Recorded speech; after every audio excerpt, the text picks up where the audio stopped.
Halo guys, mari kita reaksi kembali debat calon presiden 2024 yang perdana ya. Namun kali ini pada season kedua.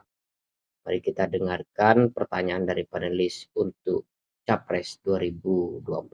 Pertanyaan untuk sub tema pemberantasan korupsi. Penegakan hukum atas tindak pidana korupsi menunjukkan rata-rata tren vonis pengadilan yang relatif rendah dan minimnya angka pengembalian aset. Pertanyaan, apa terobosan yang akan Anda lakukan untuk menimbulkan efek jera bagi pelaku korupsi sekaligus menyelamatkan aset negara yang dikorupsi? Waktu Anda 2 menit Bapak, dimulai dari sekarang. Terima kasih. Yang pertama dari si penegakan hukumnya dulu. Maka kalau saya mulai dari sini, maka yang mesti dilakukan adalah pemiskinan. Yang kedua, perampasan aset. Maka segera kita bereskan undang-undang perampasan aset dan untuk pejabat yang korupsi bawa ke Nusa Kambangan agar bisa punya efek jera bahwa ini tidak main-main. Namun yang perlu diberikan adalah contoh dari seorang pemimpin bahwa dia hidup sederhana, dia tidak bermewah-mewah, dia mengajarkan bagaimana integritas itu dibangun. Untuk para pejabat, ada dua yang penting sekali. Satu, biarkan mereka berkembang dengan meritokrasi yang baik, sehingga pada saat menduduki jabatan, tidak ada lagi jual beli jabatan. Yang kedua, jangan biarkan mereka store pada pemimpinnya. Kalau ini terjadi, kerunyaman itu akan muncul. Data ICW menunjukkan sekitar 230-an triliun dalam 10 tahun terakhir kerugian negara itu terjadi. Dan ini ekuivalen kalau bisa kita pakai untuk membuat puskesmas kira-kira 27.000. Terbayangkan oleh kita, edukasi itu mesti kita tunjukkan dengan sekali lagi teladan dari seorang pemimpin, dan pemimpin tidak boleh ragu untuk memutuskan itu. Masih ada waktu Bapak, akan Bapak cukup? Baik. Oke, itu jawaban dari Capres nomor 3, Ganjar Pranowo ya. Jadi beliau mengatakan para pelaku korupsi ini harus ditindak tegas, yaitu dengan cara bukan hanya dihukum penjara, namun dimiskinkan. Nah, ini menarik ini. Mata Najwa juga pernah mengatakan seperti itu ya, bahwa para koruptor itu seharusnya dimiskinkan. Namun masalahnya caranya seperti apa kan gitu. Dimiskinkan itu caranya seperti apa? Karena tidak ada korupsi kecuali ada kekuasaan di belakangnya. Itu yang repot. Jadi selama ini pelaku korupsi yang ditangkap itu sebenarnya hanyalah anak bawang ya, pion-pionnya saja, tapi yang di dalamnya tidak dibongkar siapa, kepentingan apa dia korupsi.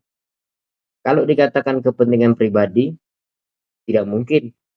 Itu hampir nalar kita 100%, hampir 100% menolak orang korupsi itu hanya untuk hedon, hanya untuk kepentingan pribadi. Pasti ada kepentingan kelompok di belakangnya. Karena kalau kita kaji, berapa gaji para pejabat itu luar biasa. Belum lagi tunjangannya, belum lagi macam-macam. Gaji pokok, nanti insentif kesehatan dan sebagainya. Banyak sekali. Jadi para pejabat itu sebenarnya tidak pernah kekurangan uang. Apalagi gajinya besar-besar gitu ya. Kerjanya aja yang tidak ada. Jadi koruptor itu terjadi menurut saya pribadi bukan karena bukan karena pribadi setiap orang ingin melakukan itu, tapi karena ada kelompok besar yang mengharuskan dia, karena di posisi dia yang paling nyaman misalnya. Oke, itu komentar saya. Jadi kalau dimiskinkan itu masih mengawang-awang, dimiskinkan seperti apa. Saya rasa itu bukan solusi untuk menghancurkan atau untuk memberantas korupsi sampai ke akar-akarnya. Mari kita dengar selanjutnya. Terima kasih. Kami persilakan kepada calon presiden nomor urut 1 untuk menanggapi jawaban calon presiden nomor urut 3. Waktunya 1 menit. dimulai dari sekarang.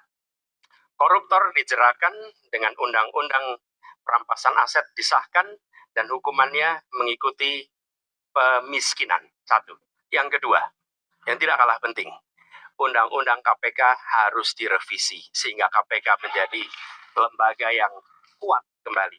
Yang ketiga, diberikan imbalan, reward kepada mereka yang membantu melakukan pelaporan, penyelidikan, sehingga ketika melaporkan kita akan punya partisipasi masyarakat dan itu dibolehkan oleh undang-undang. Dengan begitu maka bukan hanya aparat penegak hukum tapi seluruh rakyat ikut memerangi korupsi. Korupsi harus gerakan anti korupsi harus menjadi gerakan semesta yang melibatkan seluruh rakyat. Kemudian yang keempat, yang tidak kalah penting adalah standar etika untuk pimpinan KPK harus standar yang tinggi. Terima kasih. Oke, itu jawaban Anies Baswedan ya untuk menanggapi jawaban dari Ganjar, yaitu pemiskinan. Sama ya, narasinya sama. Saya rasa itu tidak jawaban juga, karena untuk memberantas korupsi sampai ke akar-akarnya bukan memiskinkan si koruptor, tapi membongkar kenapa dia korupsi. Itu yang belum dijawab. Kita masih menunggu jawaban dari Prabowo Subianto. Apakah narasinya juga sama, memiskinkan? Kemudian dari Anies tadi ada KPU, undang-undang direvisi. KPK, undang-undang KPK itu harus direvisi, harus dikuatkan dengan undang-undang. Kemudian dikasih diberikan reward kepada orang yang melakukan pemberantasan korupsi atau yang berkontribusi terhadap itu. Kemudian etika ketua KPK harus ditinggikan. Oke. Masih narasi yang saya rasa bukan jawaban untuk memberantas korupsi sampai ke akar-akarnya. Kita dengarkan Prabowo Subianto. Dan selanjutnya kami silakan kepada calon presiden nomor urut 2 untuk menanggapi jawaban dari calon presiden nomor urut 3. Waktu Bapak 1 menit dimulai dari sekarang. Terus terang saja, saya dalam hal ini setuju dengan sikap dan jawaban dari Pak Ganjar masalah korupsi. Korupsi adalah pengkhianatan terhadap bangsa. Korupsi harus diberantas sampai ke akar-akarnya. Kita harus perkuat KPK, kita harus perkuat juga kepolisian, kita harus perkuat juga kejaksaan, kita harus perkuat ombudsman, semua badan-badan yang bisa membantu untuk mitigasi korupsi harus kita perkuat. BPK, BPKP, inspektorat, tiap kementerian ini harus diperkuat. Jadi saya sependapat korupsi harus diberantas sampai seakar-akarnya. Waktu masih ada, Bapak? Cukup. Oke. Narasinya sama ya.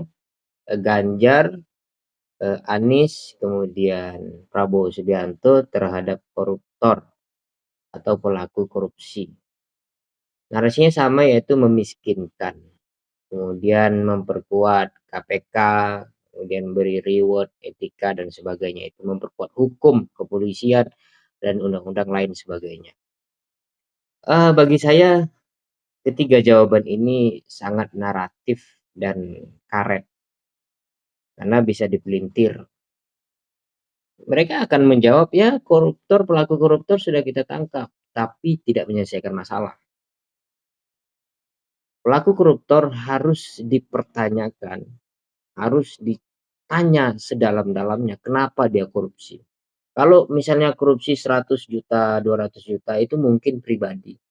Tapi kalau sudah menyampai 500, 1M, 2M, itu tidak mungkin pribadi. Tidak mungkin koruptor mengkorupsi anggaran itu sampai miliaran atau bahkan triliunan.